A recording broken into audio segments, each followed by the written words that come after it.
네, 반갑습니다. 네, 황선홍입니다. 먼저 대한민국 축구가 크나큰 위기에 처해 있고 또 어려움을 겪고 있는 상황에서 말씀드렸다시피 기술위원회에서 도움을 요청을 했고 상당히 고심이 좀 많았었는데 제가 또 14년 대표 선수 생활하면서 많은 혜택을 또 이 상황에서 축구인 한 사람으로서 무엇인가 도움이 돼야 된다고 생각을 했고요. 그래서 고심 끝에 결정을 했고 또 어려울 땐 좀 피해가고 또 쉬울 땐 좀 하고 여태까지 축구 해오면서 그렇게 축구 안 했고 하기 때문에 상당 부분 고심이 있었지만 결단을 내렸고 지금 제 머릿속에는 이 위기를 어떻게 하면 잘 극복할까만 생각하고 있고 최선을 다해서 두 경기를 치를 생각입니다. 그리고 선수 선발 배경은 시간이 많이 없어서 우리 코칭 스텝 선임 후에 그동안 쌓아온 데이터를 기반으로 우리가 55명의 예비 명단을 정했고요. 그리고 2주간에 걸쳐서 우리 코치진들과 K리그 또 아시아 챔피언스 리그를 관전하면서 관찰했고 또 해외에 있는 선수들은 직접 볼 수가 없기 때문에 영상을 통해서 컨디션이나 포지셔닝이나 여러 가지를 확인을 했습니다. 그래서 이러한 모든 것들을 종합적으로 검토해서 부상 선수를 제외한 23명의 선수를 선발했습니다. 궁금해하시는 이강인 선수 선발에 대해서는요. 두 선수와 직접 소통을 했고요. 이강인 선수는 우리 이 축구 팬 여러분들과 또 팀원들에게 진정성 있게 사과를 하고 싶어 하고 또 손흥민 선수는 그런 이강인 선수를 보듬어 안고 또 화합해서 앞으로 나가야 되지 않겠냐는 의견이 있었고 그런 생각이 있었고 그래서 선발을 했습니다. 이러한 일들이 두 선수만의 문제인가요? 저는 그렇게 생각하지 않습니다. 그 안에 있는 팀원들, 코칭 스텝, 지원 스텝 모든 팀 구성원들의 문제라고 생각합니다. 책임감을 가져야 하고 축구인의 한 사람으로서 정말 이 자리를 빌려 우리 국민 여러분들께 죄송하다는 말씀 전하고 싶고 이번 태국 2연전을 우리가 다시 하나된 모습으로 우리 국민 여러분들께 속죄한다는 마음으로 준비하고 치러야 된다고 저는 생각하고 있습니다. 우리 선수들이 저와 같은 마음이길 기대하고요. 최선을 다해서 준비하겠습니다. 이상입니다. 네, 한번 3월 A매치 서울탑에 오른 황선홍 감독으로부터 선에 대한 배경과 선수 선발에 대한 전반적인 지정을 드리겠습니다. 바로 질문을 받도록 하겠습니다. 손을 들어주시면 제가 지정을 해드리도록 하겠습니다.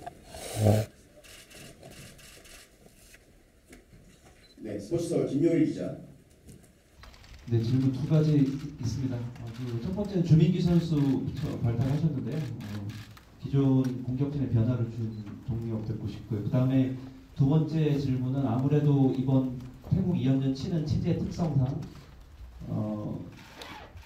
감독님께서 좀 중용해본 선수와 또 대표팀 경험이 있는 선수 그리고 현재 컨디션이 좋은 선수 요 세 가지에 좀 집중해서 혹시 뽑으셨는지 좀 궁금합니다. 예, 두 번째 질문 먼저 답변 드리겠습니다. K리그 관찰해서 지금 현재 컨디션이 좋은 선수들 염두에 많이 뒀고요. 대표팀은 항상 말씀드리지만 최고의 선수들이 선발이 돼야 되고 최고의 퍼포먼스를 내야 되는 팀이기 때문에 저희 코칭 스텝에서 면밀히 검토해서 최종적으로 결정을 내린 거고 주민규 선수는 여러분들 아시겠지만 축구는 사실 여러 가지 요소들이 있지만 득점력은 또 다른 영역이라고 생각합니다. 하기 때문에 지금 3년간 리그에서 50골 이상 넣은 선수는 지금 전무하고요. 뭐 더 이상 설명이 필요 없다고 생각합니다. 네. 중요한 대회들도 들었습니다. 네.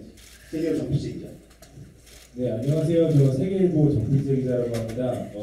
이제 감독님께서는 이제 대표팀 임시 이제 두 경기를 맡으시고 다시 파리 올림픽 준비를 하셔야 되는데 그 과정에서 지금 최고의 선수들로 구성을 해야 된다고 말씀하셔서 이강인 선수 혹시 그 파리 올림픽 참여할 계획이 있으신지 그리고 또 파리 생제르맹과 좀 그런 얘기 좀 대화를 좀 선수에 대한 이야기를 나눌 계획이나 뭐 나오신 게 있으신지 답변 좀 부탁드리겠습니다.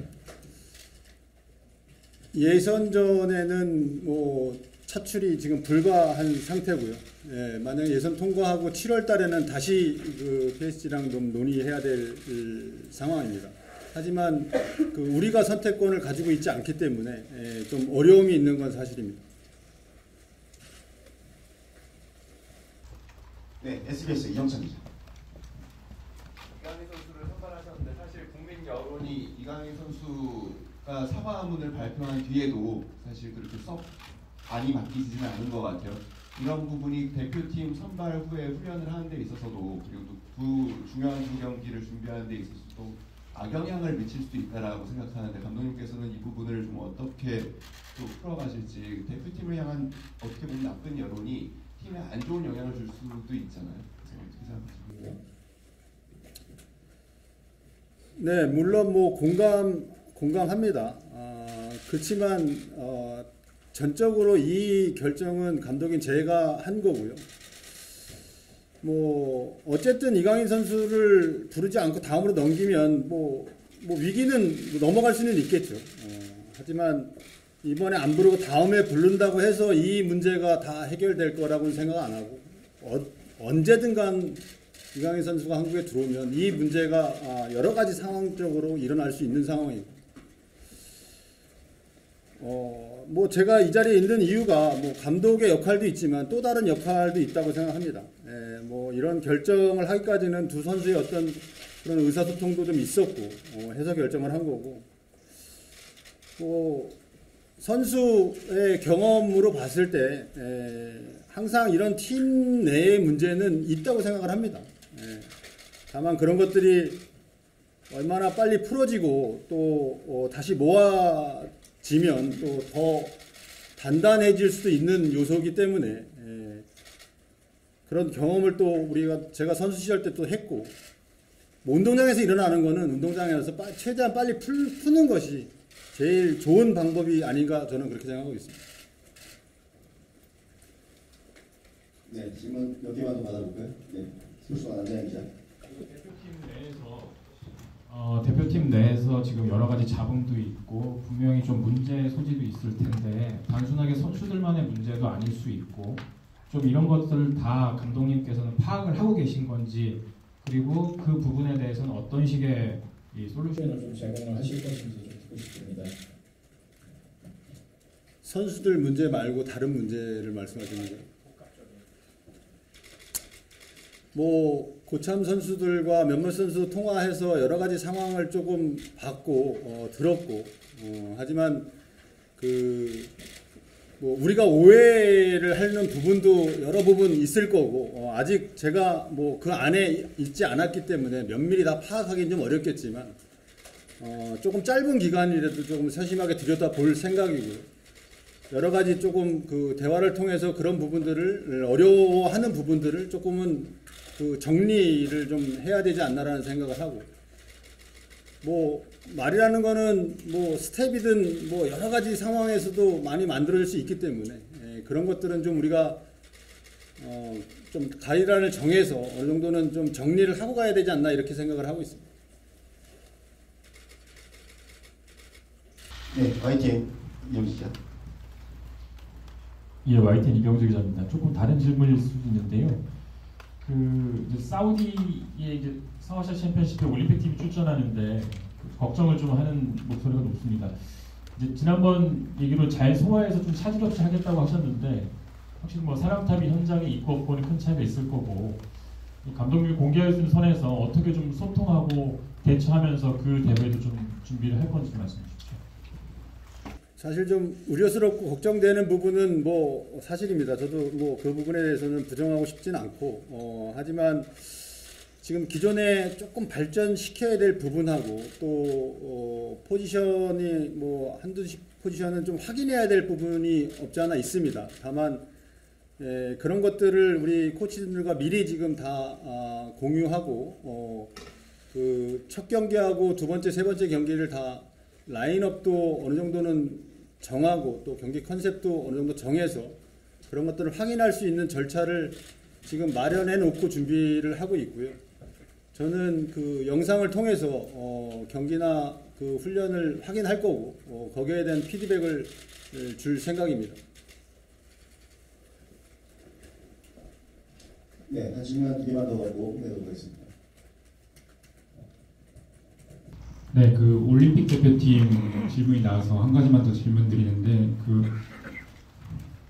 이름 중에 배준호 선수가 있었거든요. 최근에 스토크에서 굉장히 활약을 하고 있는데 사실 4월 예선에 나서기 어렵다라는 관측도 많았거든요. 그래서 배준호 선수에 대해서 스토크시티랑 어떻게 4월 아시안컵에 대한 차출도 이 대화가 됐는지 그 부분을 여쭙고 싶습니다.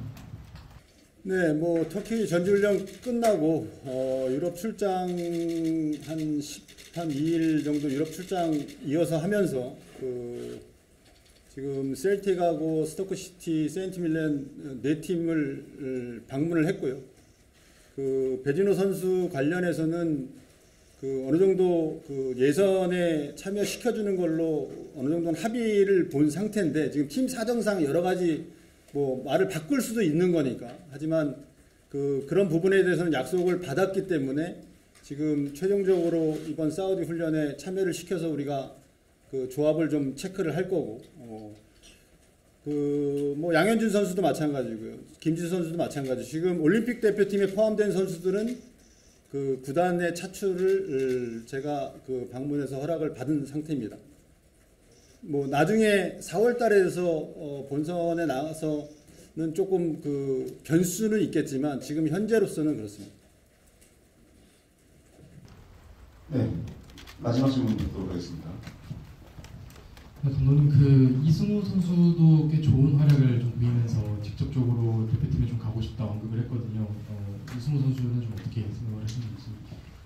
예, 뭐 제가 경기장에서도 확인을 했고 어제 상암 경기를 보기 전에 우리 코칭 스텝이 거기 그 자리에서 미팅을 했을 정도로 마지막까지 이승우 선수에 대해서는 논의가 있었고 하지만 그 뭐 이선 조합이나 여러 가지 측면으로 봤을 때 여러 가지를 고려해서 사실 선발을 하진 못했고 조금 아쉽게 생각을 합니다. 뭐 이승우 선수뿐만 아니라 K리그에서 활약하는 선수들에게는 그 대표팀의 문은 항상 열려 있다고 생각합니다. 포기하거나 실망하지 말고 정진했으면 하는 바람입니다. 좀 아쉽게 생각하는 부분 중에 하나입니다. 네, 질문 다 없으시죠? 자, 마지막으로 하나 듣겠습니다. KBS 이무영입니다. 일단 뭐 선발 명단은 다 나왔고 이제 이 선수들을 어떻게 경기 내에서 풀어내실지도 궁금한데 공격진 쪽에 부상자도 좀 있는 상황이고 또 지난 대표팀 체제에서 전술적인 움직임이 많이 없었다는 지적이 있었으니 그 부분에 대해서 좀 구체적으로 어떻게 선수들 특히 손흥민 선수나 이강인 선수 어떻게 좀 활용하실지 궁금합니다. 뭐 어떻게 활용할지는 뭐 구상은 돼 있지만 지금 이 자리에서 말씀드리긴 좀 무리가 좀 있고요. 그 전체적으로 봤을 때는 조금 그 밸런스적인 측면에서 공격이나 수비 시에 밸런스적인 측면에서 우리가 불균형이 좀 많지 않았나 이런 생각을 좀 가지고 있고 개인적으로 뭐 시간이 짧기 때문에 모든 걸 다 만들어서 경기하기는 좀 어렵겠지만 일단 기본적으로 좋은 밸런스를 갖추고 있어야 거기서부터 모든 것이 시작되기 때문에 그 부분을 조금 집중해서 준비해서 경기를 할 생각입니다. 네, 감사합니다. 이상으로 3월 A 대표팀 및 올림픽 대표팀